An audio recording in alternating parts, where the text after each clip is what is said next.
الحمد لله على إحسانه والشكر له على توفيقه وامتنانه وأشهد أن لا إله إلا الله وحده لا شريك له تعظيما لشأنه وأشهد أن نبينا محمدا عبده ورسوله الداعي إلى رضوانه.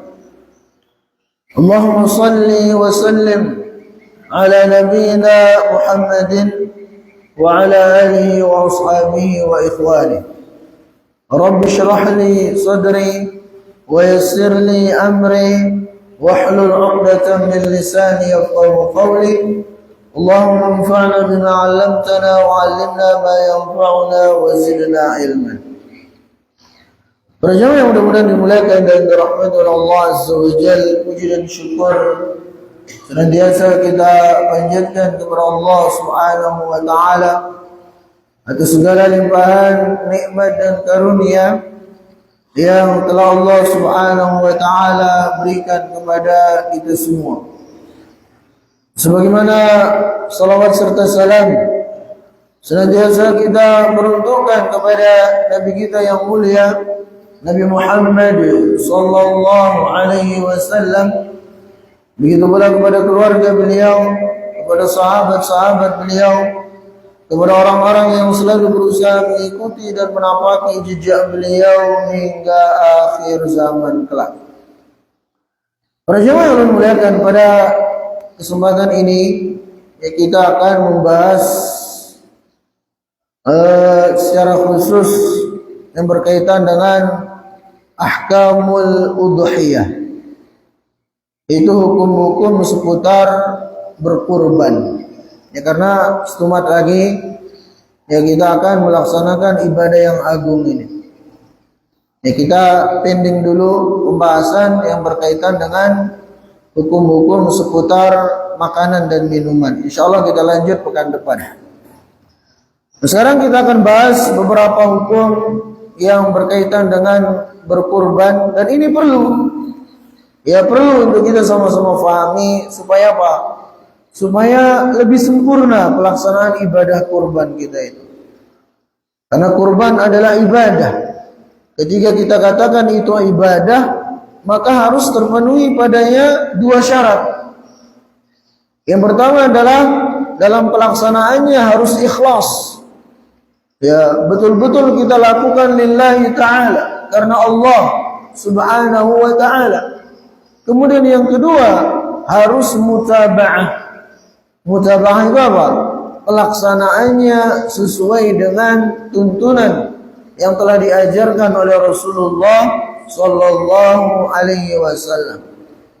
Ya, harus sesuai dengan dalil-dalil yang ada. Tidak asal-asalan. Karena kalau ya sesuai kemauannya, tidak sesuai dengan kemauan syariat, maka besar kemungkinan ibadahnya itu akan tertolak. Ibadahnya itu akan sia-sia. Ya, Rasulullah sallallahu alaihi wasallam bersabda, "Man 'amila 'amalan laisa 'alaihi amruna fahuwa raddun." Yang artinya barang siapa yang melakukan satu amalan yang bukan bagian dari agama kami, yang tidak sejalan, tidak bersesuaian dengan apa yang kami ajarkan, fahuwa raddun, maka ibadah itu akan tertolak, tidak akan diterima oleh Allah Subhanahu wa ta'ala. Nah, pertama kita masuk pada definisi dari al-udhiyah atau kurban. Maka kata beliau di sini, hiya ma yuzbahu min bahimatil an'am ayyam 'idil adha taqarruban lillahi ta'ala. Jadi berkurban itu adalah, atau hewan kurban itu adalah apa-apa yang disembelih dari hewan ternak ayyam 'idil adha, pada hari Idul Adha dan hari-hari setelahnya, itu 3 hari setelahnya, taqarruban lillahi ta'ala, dalam rangka mendekatkan diri kepada Allah Subhanahu wa ta'ala. Ya. Dan yang perlu kita garis bawahi di sini adalah poin terakhir itu, taqarruban ilallah. Jadi kita menyembelih hewan kurban itu betul-betul kita lakukan dalam rangka mendekatkan diri kepada Allah. Ya, disinilah pentingnya kita memperbaiki niat kita dari awal. Perhatikan niat kita dalam melaksanakan ibadah kurban ini. Jangan sampai kemudian ya dirasuki, terjangkiti oleh niat-niat bukan untuk mendekatkan diri kepada Allah. Ya, niat untuk berbangga-bangga misalnya. Ya, merasa diri paling hebat karena kurbannya paling besar misalnya. Ya, niat mengharapkan pujian, sanjungan dari manusia misalnya. Hati-hati. Ya, dari awal benahi niat kita. Dari awal perbaiki niat kita. Dari awal pastikan niat kita dalam berkurban itu karena Allah. Karena mengharapkan ridha Allah. Karena mengharapkan pahala dari Allah Subhanahu wa ta'ala.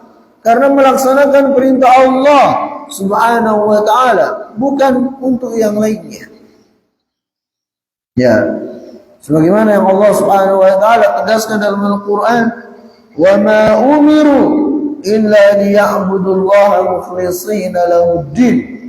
Dan tidaklah mereka diperintahkan melainkan agar mereka mengikhlaskan agama amal ibadah hanya kepada Allah Subhanahu wa ta'ala satu-satunya. Ibadah apapun itu termasuk ibadah kurban ini. Kemudian selanjutnya al-adillah ala masyru'iyyatiha. Dalil-dalil yang menunjukkan disyariatkannya ibadah kurban ini. Al-adillatu minal kitabil aziz. Pertama, dalil dari Al-Quran. Qauluhu ta'ala fasalli li rabbika wanhar. Dalil pertama dari Al-Quranul Karim yang menunjukkan kepada kita perintah untuk berkurban ini adalah ayat kedua dari surah Al-Kautsar.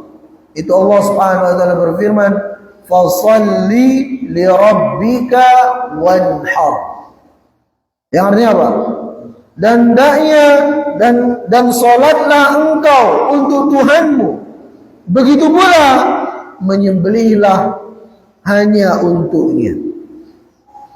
Ya, lihat dalam ayat ini setidaknya ada dua faedah yang bisa kita ambil. Kan bisa lebih. Pertama, menunjukkan kepada kita tentang agungnya perintah kurban. Kenapa? Karena dalam ayat ini Allah Subhanahu wa ta'ala menggandengkan perintah sholat dengan perintah kurban. Menunjukkan kepada kita apa? Menunjukkan kepada kita bahwasanya sebagaimana sholat itu adalah ibadah yang agung, begitu pula kurban itu adalah ibadah yang agung, sebagaimana agungnya sholat. Karena Allah menggandengkan perintah sholat dengan perintah menyembelih, perintah berkurban di sini. Kemudian faedah yang kedua dari ayat ini, ya, sebagaimana Allah Subhanahu wa taala memerintahkan kita untuk sholat, untuk sujud hanya kepadanya, begitu pula dengan menyembelih hendaknya kita peruntukan hanya kepada Allah Subhanahu wa taala, bukan kepada yang lainnya. Ya, memurnikan ibadahnya kepada Allah. Jangan sampai kita pada saat Idul Adha berkurban untuk Allah. Karena di bulan setelahnya malah berkurban untuk selain Allah. Ya, untuk bebatuan misalnya, untuk pepohonan, untuk tempat-tempat yang dianggap ada penunggunya, untuk tempat-tempat yang dianggap suci dan semacamnya yang dikultuskan. Jangan. Karena menyembelih itu ibadah. Memperuntukannya kepada selain Allah itu bisa menjerumuskan pada kesyirikan. Ya, maka disebutkan dalam sebuah hadis, dakhalal jannata rajulun fi dzubab wa dakhalan nara rajulun fi dzubab. Ada orang masuk surga gara-gara lalat, dan ada seseorang masuk neraka gara-gara lalat. Bagaimana bisa terjadi? Maka disebutkan ada dua orang yang sedang dalam perjalanan, orang bahari. Ya, kemudian mereka hendak singgah di sebuah perkampungan. Yang ketika masuk perkampungan itu di gapuranya, di sana ada patung. Dan orang kalau sudah ke sana, ke gapura itu, harus memberikan persembahan kepada patung itu. Di sana ada algojonya. Ya, siap dengan pedangnya untuk menebas leher orang-orang yang tidak mau berkurban untuk patung itu. Nah, maka yang pertama disuruh untuk berkurban kepada patungnya. Maka dia mengatakan apa? Saya nggak punya apa-apa untuk saya korbankan buat patung kalian ini. Kata si algojo ini, qarrib walau dzubaban. Engkau berikan persembahan kurban kepada patung kami ini walaupun hanya seekor lalat. Kata dia, la uqarribu illa lillah. Aku tidak akan berkurban, aku tidak akan menyembelih kecuali hanya kepada Allah. Maka langsung lehernya ditebas oleh algojo tadi, wafat, dan dia pun masuk surga, kata Nabi sallallahu alaihi wasallam. Kemudian yang kedua, disuruh untuk berkurban. Dia bilang, saya nggak punya apa-apa. Maka disuruh, kalau gitu kamu berkurban walaupun hanya dengan seekor lalat. Intinya kamu menyembelih, membunuh sesuatu untuk patung kami. Maka dia cari lalat atau semacamnya, kemudian dia korbankan untuk patung itu. Maka dia pun diizinkan masuk ke kampung itu. Gak lama orang ini meninggal dan dia masuk neraka, kata Nabi sallallahu alaihi wasallam. Lihat, gara-gara lalat. Sebenarnya bukan masalah lalatnya, ya, tapi yang menjadi masalah adalah ketika lalat itu dipersembahkan untuk selain Allah. Masalahnya di sana. Ya, tidak dilihat dari kecil besarnya hewan yang dipersembahkan. Ini baru lalat. Bagaimana kalau seekor ayam yang disembelih untuk selain Allah? Apalagi seekor kerbau yang disembelih untuk penghuni pantai misalnya, di pantai selatan, ya, kerbau disembelih, kepalanya dilarung jadi sesajen. Ah, itu lebih besar lagi daripada yang disebutkan dalam hadis. Jadi, fasalli li rabbika wanhar. Salatlah Anda untuk Allah Subhanahu wa taala. Begitu pula menyembelihlah, berkurbanlah hanya kepada-Nya. Maka dalam ayat yang lain juga, dan ini ya termasuk dari doa istiftah kita setiap salat. Inna salati wa nusuki wa mahyaya wa mamati lillahi rabbil alamin. Sesungguhnya salatku, sembelihanku, ibadahku, hidupku dan matiku, semuanya aku serahkan kepada Allah Subhanahu wa taala, Tuhan semesta alam. Nah, ini ikrar seorang muslim. Ya, memperuntukkan semua amal ibadahnya, wabil khusus sembelihan-sembelihannya, dia peruntukkan hanya kepada Allah Subhanahu wa taala satu-satunya. Kemudian dalil yang lain yang menunjukkan kepada kita tentang perintah kurban ini dari hadis Nabi sallallahu alaihi wasallam, dari Anas bin Malik radhiyallahu taala anhu, beliau menyebutkan, dhaha an-nabiy sallallahu alaihi wasallam bi kabshaini amlahain. Bahwasanya Rasulullah sallallahu alaihi wasallam beliau berkurban pada Idul Adha dengan 2 domba yang gemuk dan bertanduk. Ya.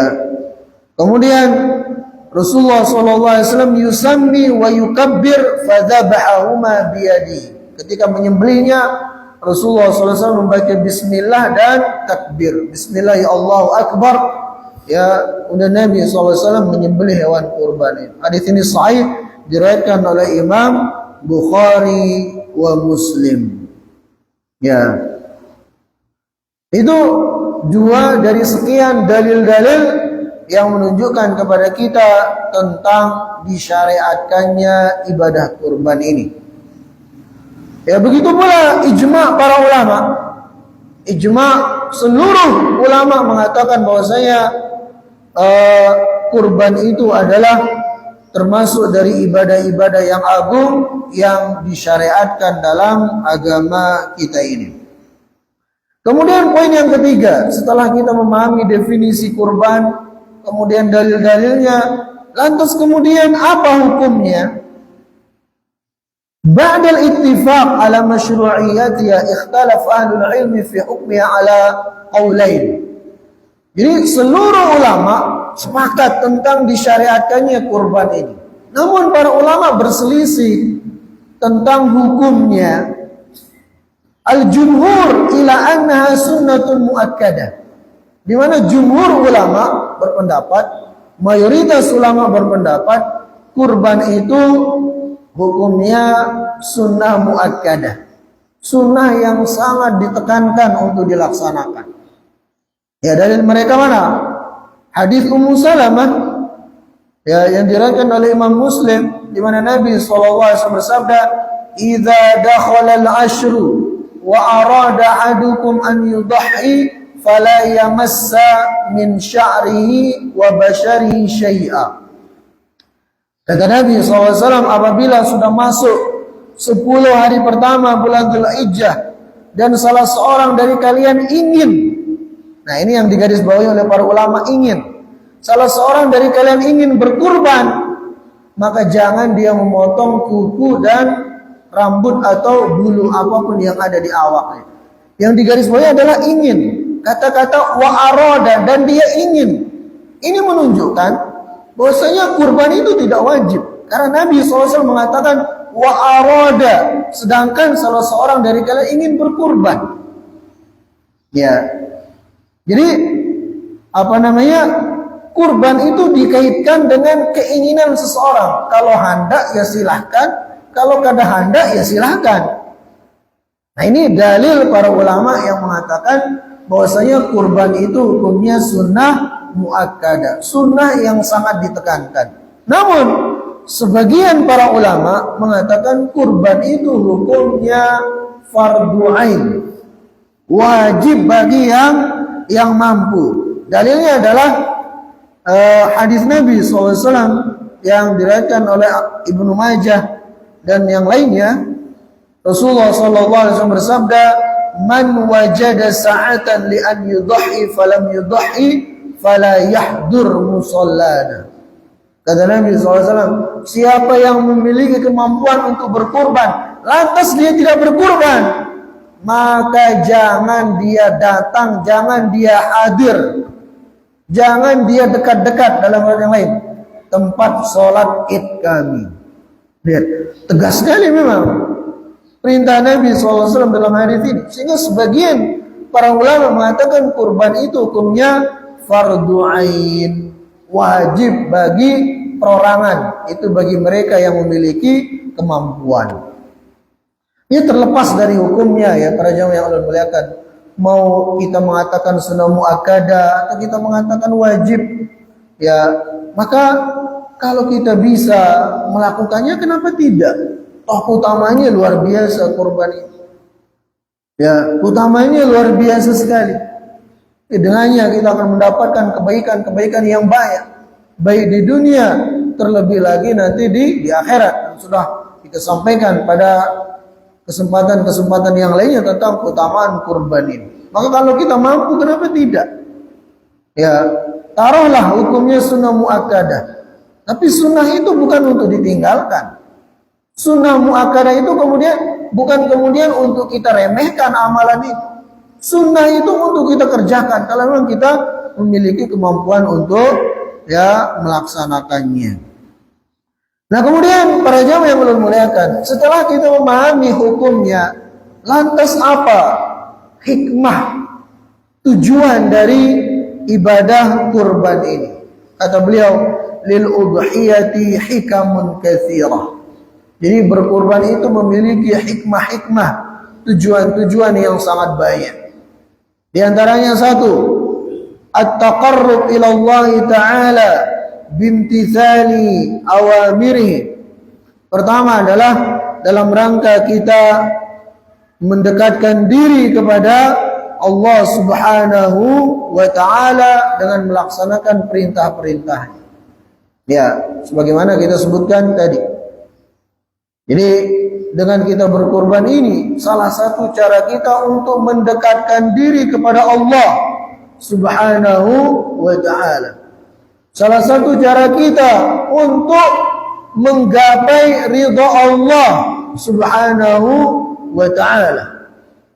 Ya, makanya disebutkan dalam hadis Nabi SAW, walaupun sebagian ulama mendhaifkan hadis ini. Ya, kata Nabi SAW bahwasanya seorang tatkala menyembelih hewan kurban itu, sebelum darah hewan kurban itu jatuh ke tanah, dia sudah terlebih dahulu akan mendapatkan keridhaan Allah Subhanahu wa Ta'ala sebelum darahnya itu jatuh ke tanah. Ya, ini semua menunjukkan kepada kita betapa agungnya ibadah kurban ini. Menunjukkan kepada kita bahwa dengan berkorban ini akan semakin mendekatkan diri kita kepada Allah Subhanahu wa Ta'ala. Ya. Kemudian juga ibadah kurban ini i'lanut tauhid wa dzikru ismillahi azza wa jalla inda dzabhiha. Dengan berkurban di sini kita diajarkan bagaimana kita mentauhidkan Allah Subhanahu wa Ta'ala, khususnya dalam ibadah menyembelih ini, agar kita tidak menyembelih kecuali hanya kepada Allah Subhanahu wa Ta'ala. Begitu pula dalam berkurban, dalam menyembelih hewan kurban itu kita diajarkan dalam menyembelih itu hendaknya yang kita sebut hanya nama Allah Subhanahu wa Ta'ala, bukan nama-nama selainnya. Makanya kita dalam menyembelih perintahnya apa? Harus baca bismillah. Ya, tambah lagi dengan takbir, bismillah Allahu akbar. Ini mengajarkan kepada kita tauhid. Mengajarkan kepada kita dalam menyembelih itu pastikan yang kita sebut adalah nama Allah. Maka kalau ada orang menyembelih, tatkala menyembelih dia sebut nama wali misalnya, dia sebut nama patung misalnya, dia sebut nama jin, itu sembelihannya jadi bangkai, tidak halal untuk dimakan. Ya. Kemudian tujuan yang lainnya dari ibadah kurban ini, it'amul fuqara wal muhtajin bis shadaqati alaihim. Itu apa? Untuk berbagi dengan saudara-saudara kita yang fakir, yang miskin, yang lemah, yang mungkin sekian lama tidak memiliki kemampuan untuk membeli daging, sudah lama tidak pernah berlaukkan daging. Nah, sekarang ini saatnya kita berbagi dengan saudara-saudara kita, khususnya mereka yang tidak mampu. Dan berbagi itu utamanya luar biasa. Ya, utamanya luar biasa. Selain berbagi dengan orang-orang fakir, miskin, orang-orang lemah yang kita kenal dengan sedekah, juga daging hewan kurban untuk hadiah. Apa bedanya sedekah dengan hadiah? Kalau sedekah untuk orang-orang yang lemah, kalau hadiah untuk orang-orang yang berkecukupan. Boleh nggak ngasih hewan kurban kepada orang kaya? Misalnya kita punya sahabat, ya orang-orangnya kaya, kita kasih dia hewan kurban, boleh apa enggak? Boleh. Itu statusnya sebagai hadiah.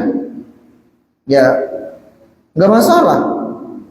Ya makanya dalam pembagian hewan kurban itu kan disebutkan ya untuk diri kita makan seorang dari hewan kurban, kemudian juga kita sedekahkan kepada fakir miskin dan kita hadiahkan.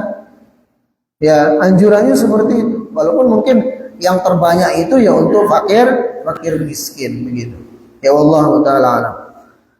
Kemudian ya selanjutnya para jamaah yang mudah-mudahan dimuliakan dan dirahmati oleh Allah Azza wa Jalla, termasuk juga tujuan dari ibadah kurban ini adalah syukru nikmatillah alal insani bil mal. Salah satu cara kita untuk bersyukur kepada Allah atas sekian banyak nikmat yang telah diberikan kepada kita. Saatnya kita bersyukur pada saat Idul Adha nanti. Dengan cara apa? Dengan cara kita berkurban. Ya, itu salah satu bentuk syukur kita. Sekaligus itu salah satu cara kita untuk mensucikan jiwa-jiwa kita dengan berbagi ya dengan saudara-saudara kita. Itu salah satu cara untuk membersihkan jiwa kita dari rasa pelit, dari kikir, ya, dan dari sifat-sifat buruk yang lainnya. Makanya disebutkan dalam satu riwayat, walaupun didhaifkan oleh sebagian para ulama, ya, ketika Nabi SAW menyebutkan tentang keutamaan hewan kurban, di ujung hadis itu kata Nabi SAW, "Fatibu biha nafsa," maka sucikanlah jiwa-jiwa kalian dengan melaksanakan ibadah kurban itu. Ya, dengan berkurban ya itu akan menghilangkan rasa ya kikir, pelit dan sifat-sifat buruk dari jiwa kita ini.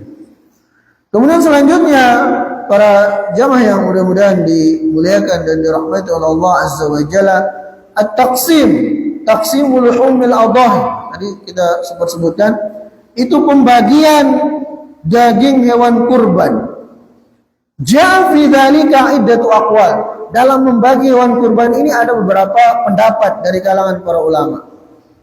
Ibnu Abbas mengatakan, ya'kulu huwa as-thuluth wa yut'imu man arada as-thuluth wa yatasaddaq 'alal miskin bis-thuluth. Ibnu Abbas mengatakan daging hewan kurban itu bisa dibagi tiga. Sepertiga untuk dia seorang, dia makan dengan keluarganya. Sepertiga dia sedekahkan kepada fakir miskin. Sepertiga dia hadiahkan kepada kawan-kawannya. Ya, ini kata Abdullah ibnu Abbas. Warrajih, namun kata Syekh di sini, ya, yang rajih, yang kuat, an ya'kula wa yahdi wa yatasaddaq wa yaf'alu ma yasha wa kullama tasaddaqa fa huwa afdal. Jadi yang kuat adalah tidak ada ketentuan, tidak harus sepertiga. Ya, silakan dia makan dari hewan kurban itu, silakan dia hadiahkan, namun semakin banyak dia sedekahkan kepada fakir miskin akan semakin afdal. Jadi tidak ada ketentuan harus sepertiga untuk dia seorang, sepertiga dia hadiahkan, sepertiga untuk fakir miskin. Ya, walaupun itu pendapat Abdullah ibnu Abbas, tapi kata beliau yang rajih tidak ada ketentuan seperti itu. Ya, silahkan dia makan, silahkan, itu perintah Allah. Ya, untuk dia makan dari hewan kurbannya, silahkan dia hadiahkan. Ya, tapi semakin banyak dia sedekahkan kepada fakir miskin, itu semakin besar, semakin afdal. Ya, kurbannya itu.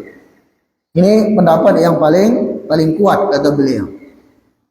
Kemudian selanjutnya, idza ta'ayyabat al-udhiyah ba'da syira'iha. Ini kasus terjadi.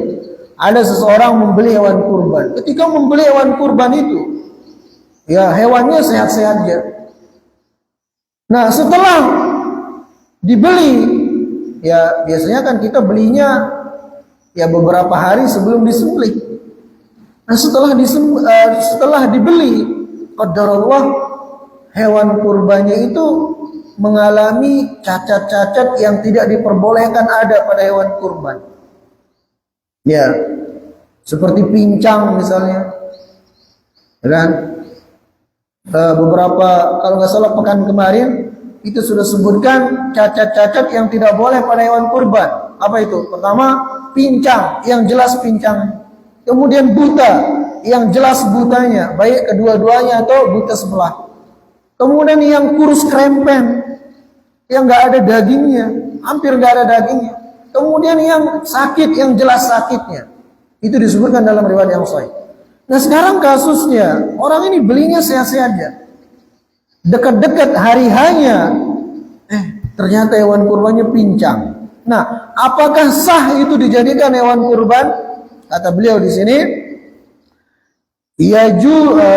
man ishtara udhiyatan thumma athna'a tanziliyah in kasarat aw ta'ayyabat fa innahu yudhi biha wala haraja li annahu ghairu mufarridin fa huwa ma'dzurun fi syari'ah.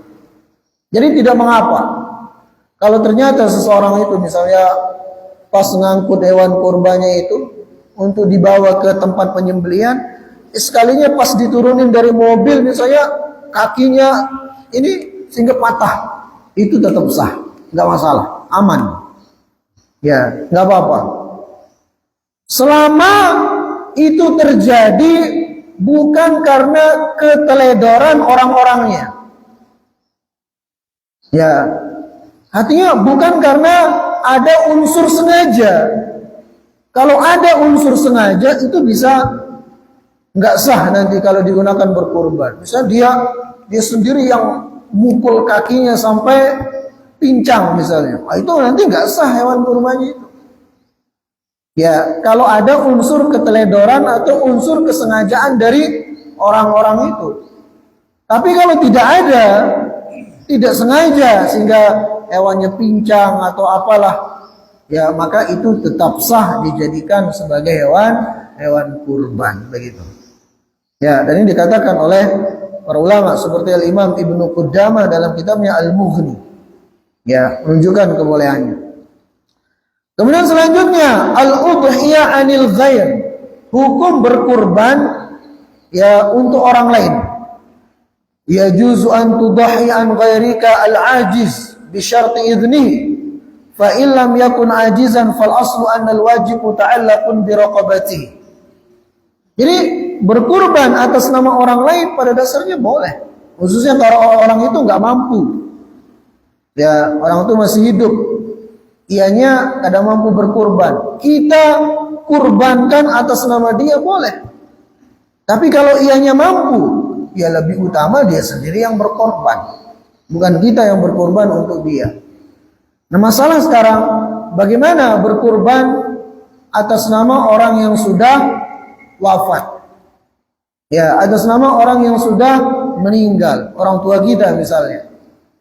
Nah, di sini para ulama menyebutkan, kalau orang yang sudah wafat itu, dia sebelum wafat ada wasiat untuk berkurban, maka sepakat para ulama mengatakan iya, diperintahkan kepada ahli warisnya untuk melaksanakan wasiat dari orang yang wafat. Kalau misalnya orang tuanya, maka ahli warisnya hendaknya melaksanakan wasiat dari orang tuanya itu. Khususnya kalau yang wafat itu meninggalkan harta yang hewan kurbannya itu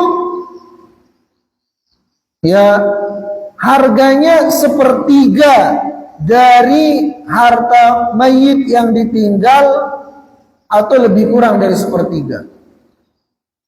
Kenapa kita sebut sepertiga?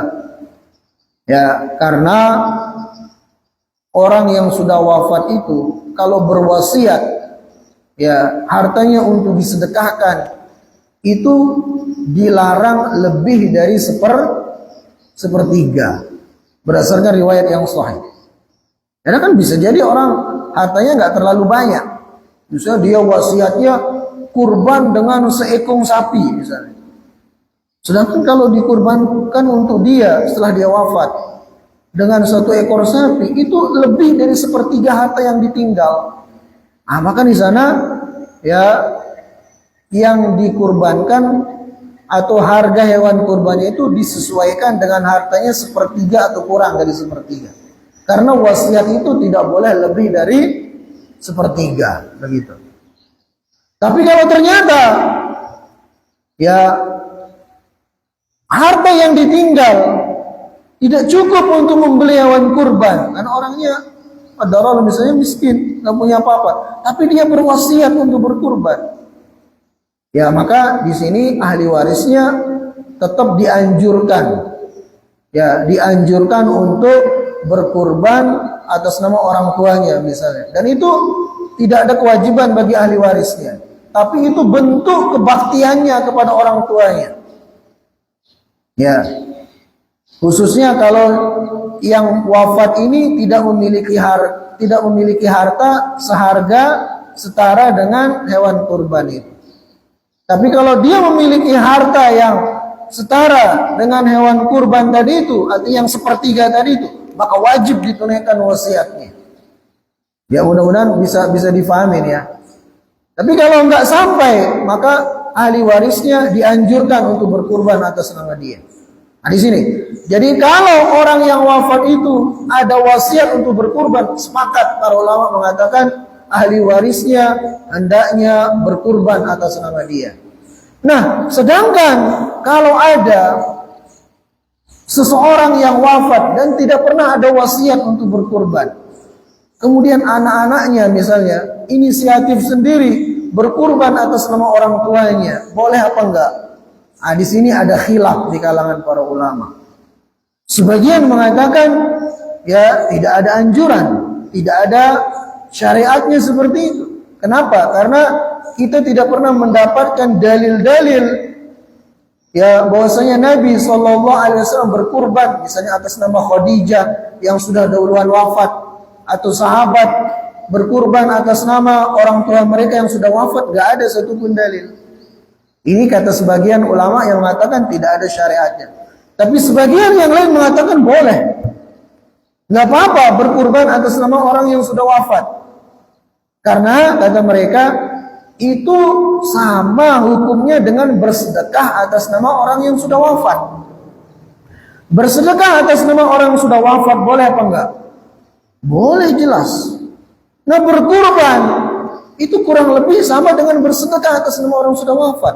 Maka sebagaimana kita boleh bersedekah atas nama orang yang sudah wafat, begitu pula kita boleh berkurban atas nama orang yang sudah wafat. Nah, ini kata para ulama yang memperbolehkan berkurban atas nama orang yang sudah meninggal begitu.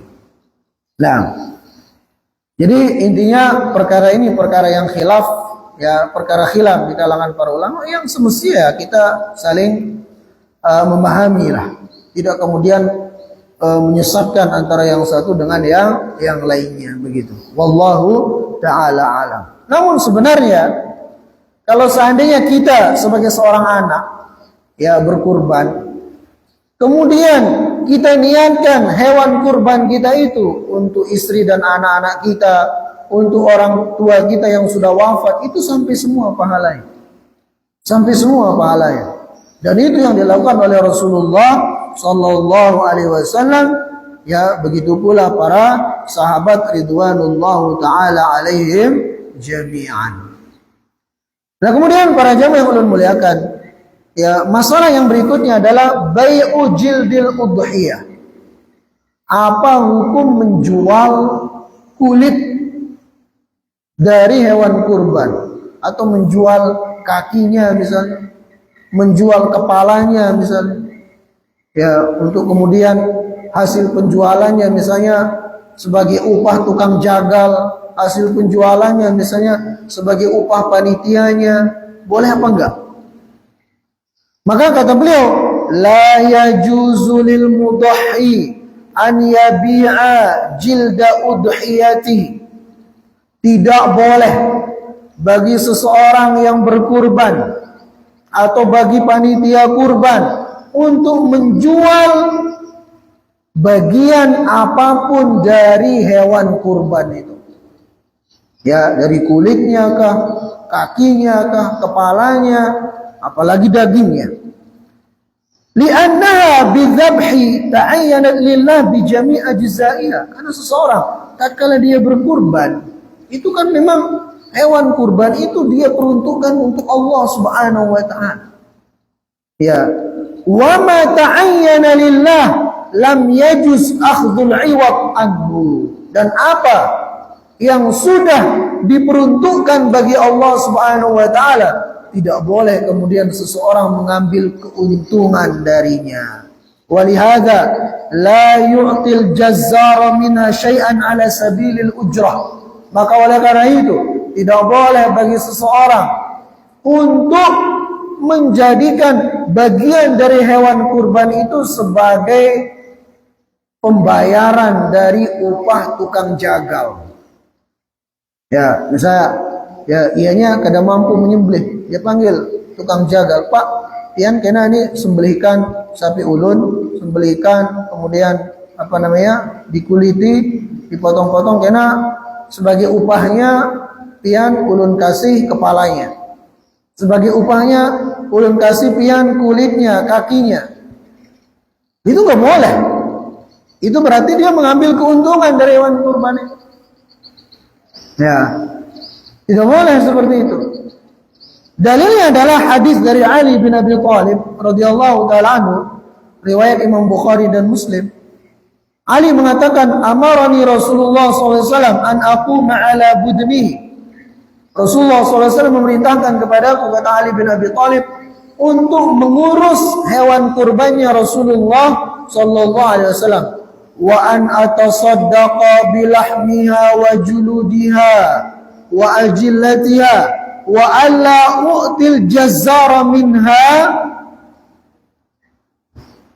Qala nahnu nu'tihi min indina. Kata Ali bin Abi Thalib, Rasulullah SAW menyuruhku untuk mengurus hewan kurban beliau, dan beliau menyuruhku untuk memberikan semua dari hewan kurban beliau, ya, dari kulit-kulitnya, kepalanya, kakinya, untuk diberikan semua. Artinya disedekahkan, dihadiahkan, dan seterusnya. Dan kata Ali bin Abi Thalib, Rasulullah SAW melarangku untuk memberikan tukang jagal dari hewan kurban itu sebagai upah. Sebagai upah. Ini digarisbawahi, sebagai upah. Tapi kalau tukang jagalnya diberi karena dia bagian dari kaum muslimin, maka itu nggak apa-apa. Ya beda ya. Beda antara memberikan tukang jagal atau memberikan panitia karena mereka termasuk dari bagian dari kaum muslimin yang berhak menerima daging itu boleh.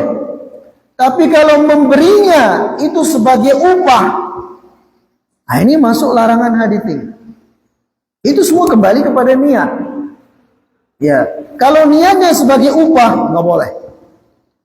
Ya, tapi kalau niatnya karena dia termasuk kaum muslimin yang berhak menerima ya daging itu, ya, atau entah kepalanya atau entah kakinya, kulitnya diberikan karena dia sebagai bagian dari kaum muslimin, ya nggak apa-apa. Tapi kalau diberi sebagai upah, itu yang apa-apa, itu yang nggak boleh. Ya, mudah-mudahan bisa dibedakan ini. Ini kembali kepada niat saja.